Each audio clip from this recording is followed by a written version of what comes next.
24 ሀገራትና የአውሮፓ ህብረት ኢትዮጵያ ወደ ሌላ የውስጥ ግጭት መመለስ የለባትም ሲሉ አሳሰቡ። ብሔራዊ ክህደት ፈጽሟል የተባለው የጌታቸው ረዳ ቡድን ሶስተኛ ወገን ወደ ትግራይ እንዲገባ እየጋበዘ ነው ሲል የዶክተር ደብረጽዮን ክንፍ ገልጿል። ችግሩ በዚህ የሚፈታ አይደለም በማለትም አሳስቧል።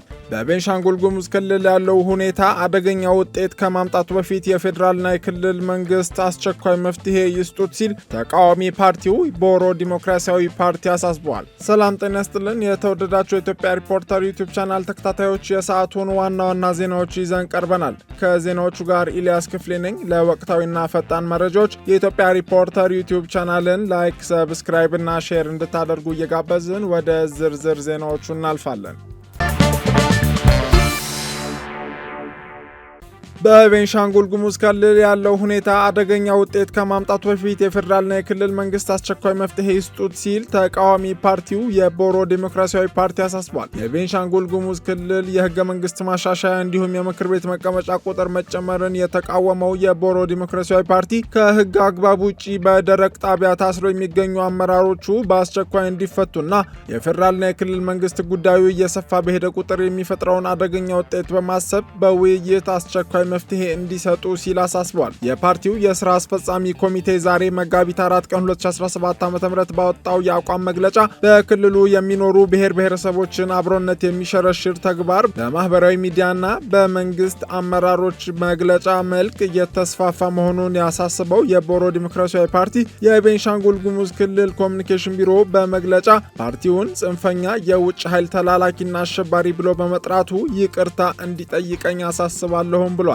ፓርቲው ይህንን መግለጫ ያወጣው በተመሳሳይ በዛሬው ዕለት የቤንሻንጉል ብሔረሰብ ምክር ቤት ባወጣው መግለጫ የምክር ቤት መቀመጫ ቁጥር እንዲጨመር የጸደቀው የክልሉ ህዝቦች ራስን በራስ ማስተዳደር ህገ መንግስታዊ መብት በመሆኑና የክልሉን ህዝቦች ውክልና ታሳቢ በማድረግ ነው ብሎ የቦሮ ዲሞክራሲያዊ ፓርቲን የሚቃረን መግለጫ ማውጣቱን ተከትሎ ነው። የቤንሻንጉል ጉሙዝ ክልል መንግስትም የህዝቦች አብሮነትና ህብረት የማይመቻቸው ሰላምና መረጋጋት ሰላም የሚነሳቸው የውጭ ቅጥረኛና ተላላኪ የሆኑ አንዳንድ የቦሮ ዲሞክራሲያዊ ፓርቲ አመራሮች አባሎች እና ደጋፊዎች ክልሉን ዳግም ወደ ግጭት በማስገባት የተሰጣቸውን አጀንዳ ለማስፈጸም እንቅስቃሴ ማድረግ ጀምረዋል በማለት ባለፈው ሳምንት የካቲት 27 ቀን 2017 ዓ.ም ባወጣው መግለጫ መግለጹን መዘገባችን ይታወሳል። የቦሮ ዲሞክራሲያዊ ፓርቲ የክልሉ ምክር ቤት ከየካቲት 10 ቀን እስከ 11 2017 ዓ.ም ድረስ ባካሄደው መደበኛ ጉባኤ በአብላጫ ድምፅ ያጸደቃቸው ሁለት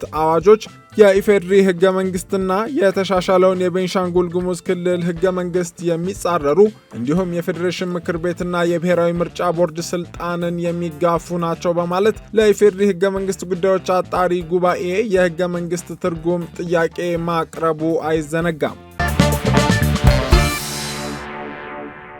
ብሔራዊ ክህደት ፈጽሟል የተባለው የጌታቸው ረዳ ቡድን ሶስተኛ ወገን ወደ ትግራይ እንዲገባ በቀጥታና በተዘዋዋሪ መንገድ ጥሪ እያደረገ ነው ሲል የዶክተር ደብረጽዮን ክንፍ ገልጿል። ችግሩ በዚህ መንገድ የሚፈታ አይደለም በማለትም እያሳሰበ ራሱን ህወሓት ብሎ የሚጠራው በዶክተር ደብረጽዮን ገብረ ሚካኤል የሚመራው ስብስብ ብሔራዊ ክህደት ይቆም ሲል ባወጣው መግለጫ ሰራዊታችንን በመበተን የትግራይ ህዝብን ለከፋ አደጋ ማጋለጥ አይቻልም ብሏል። ቡድኑ መጋቢት 3 ቀን 2017 ዓ.ም ባወጣው መግለጫ የትግራይ ሰራዊት ከባድ መስዋዕትነት ከፍሎ በፈጠረው እድል ወደ ፕሪቶሪያ የሰላም ስምምነት ተደርሷል ብሎ ሰራዊቱ ትላንትም ሆነ ዛሬ የትግራይ ህዝብ ሰላም፣ ህልውናና ደህንነት ዋስ ነው ሲል አስታውቋል። ህወሓትን ከውስጥም ከውጭም ለማፍረስ ሲደረግ እንደነበረው እንቅስቃሴ ሁሉ ሰራዊቱ ተሰላሽቶና ተስፋ ቆርጦ እንዲበተን ከውስጥና ከውጭ የተቀናጀ ሴራ እየተሰራበት ይገኛል ያለው መግለጫው ይህንን ሴራ በሚገባ የተገነዘበው የትግራይ ሰራዊት ደግሞ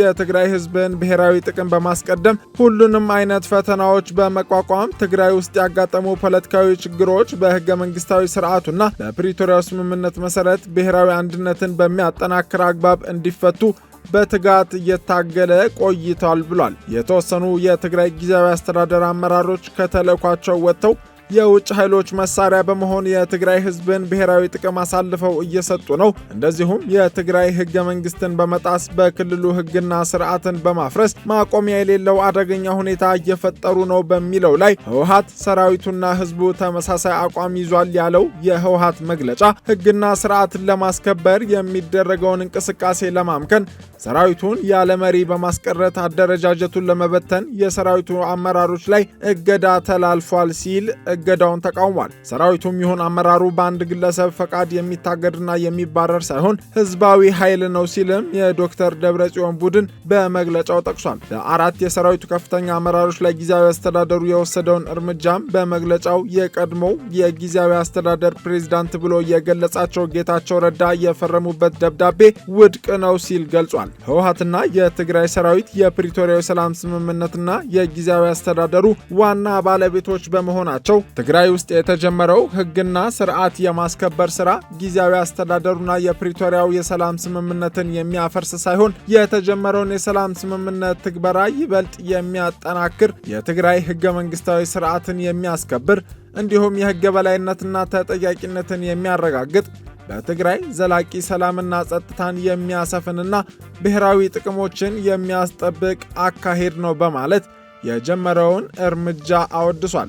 የክህደት ቡድኑ ተብሎ በነ ዶክተር ደብረጽዮን የተጠራው የፕሬዝዳንት ጌታቸው ረዳ ወገን ህወሓትና የትግራይ ሰራዊትን ጥላሸት በመቀባት እንዲሁም ትግራይ ውስጥ ከቁጥጥር ውጪ የሆነ ሁኔታ ሊያጋጥም ይችላል በማለት ሶስተኛ ወገን ወደ ትግራይ እንዲገባ በቀጥታና በተዘዋዋሪ እየጋበዘ መሆኑን አውግዟል።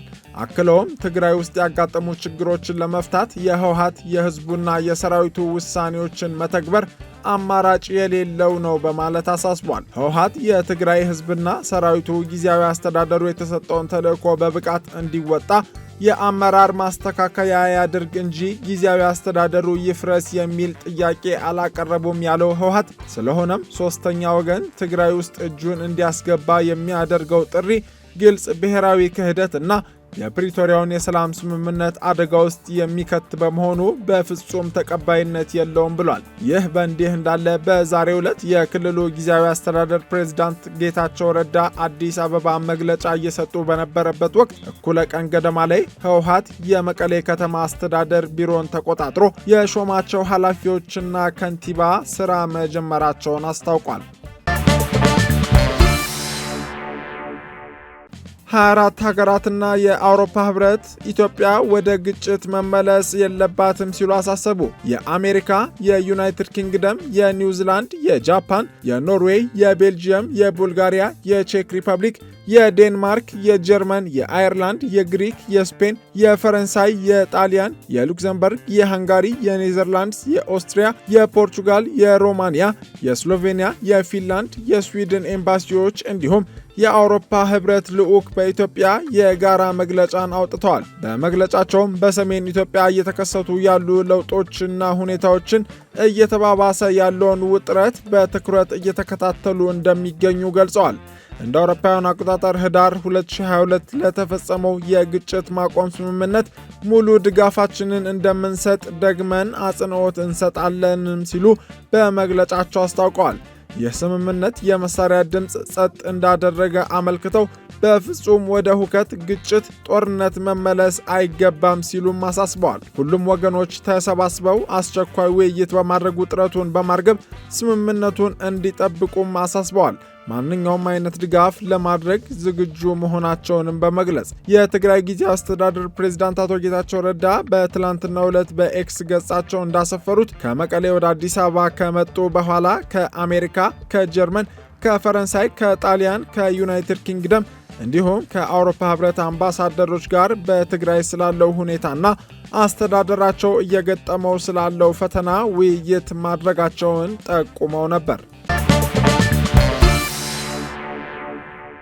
በመጨረሻም አዲሱ የአፍሪካ ህብረት ኮሚሽን ሊቀመንበር መሐመድ አሊ ዩሱፍ ስልጣናቸውን ከቀድሞው የኮሚሽኑ ሊቀመንበር ሙሳ ፋኪ መሐመድ ተረከቡ። በርክክብ ስነ ስርዓቱ ላይ ፕሬዝዳንት ታዬ አጽቀሥላሴ እንደተናገሩት አፍሪካን ያካተተ ዓለም አቀፋዊ የውሳኔ አሰጣጥ ሂደት እውን የሚሆነው አፍሪካ በጸጥታው ምክር ቤት ተገቢውን ቦታ ስታገኝ ነው። በመሆኑም በሚወሰኑ ውሳኔዎች ላይ የአፍሪካ የዳር ተመልካችነት ማብቃት እንዳለበት አስገንዝበዋል። በተለይም በሰላም በጸጥታ እና በልማት አጀንዳዎች ላይ የውሳኔ ሰጪ አካላት ውስጥ አፍሪካ በቀጥታ ተሳታፊ መሆን እንደሚገባ ታሳስበዋል። ይህ እውን እንዲሆን አፍሪካ በተባበሩት መንግስታት የጸጥታው ምክር ቤት ቋሚ መቀመጫ እንድታገኝ የተጀመረው እንቅስቃሴ ተጠናክሮ መቀጠል እንዳለበት አስረድተዋል። የተጀመረው ጥረት እውን እንዲሆን ኢትዮጵያ የምታደርገውን ድጋፍ ለመቀጠል ቁርጠኝነቱ እንዳላትም ገልጸው ለአዲሱ የአፍሪካ ህብረት ኮሚሽን አመራር ውጤታማነት ኢትዮጵያ የድርሻዋን ትወጣለች ብለዋል። ውድ የኢትዮጵያ ሪፖርተር ዩቲዩብ ቻናል ተከታታዮች ለሰዓቱ የያዝናቸው ዋና ዋና ዜናዎች እነዚህ ነበሩ። ለቆይታችሁ እያመሰገንን ለፈጣን መረጃዎች የኢትዮጵያ ሪፖርተር ዩቲዩብ ቻናል ቤተሰብ እንድትሆኑ እንጋብዛለን። መልካም ጊዜ።